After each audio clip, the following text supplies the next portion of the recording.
What's your expected salary? Ang sagot ko dyan, based on my research, reputable call center companies offer anywhere from 16 to 25,000 per month. Or pag binasa mo yung job posting nila, nakalagay yung offer. Sabihin mo, in your job post, you mentioned that you pay 25,000 a month or 28,000 a month. Pero kung wala, based on my research, reputable call center companies pay between 16 to 25 or 19 to 28,000. Depende kung anong level. So kung zero experience, sige, lagay mo na lang 16 to 19 or 16 to 22. Tapos kung may experience ka, sabihin mo 22 to 28 kung wala talagang wala kang idea kung magkano. Maganda rin kasi mag-research ka para confident ka pagkasabi mo. Ang pinakamalalang pwede mo isagot sa interview is depende kung ano yung opening nyo, depende kung ano yung budget nyo.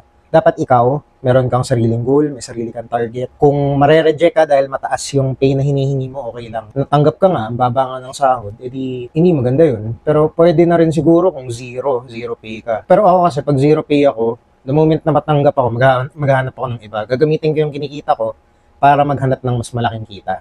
Pero secret lang natin yan. Bukas ulit.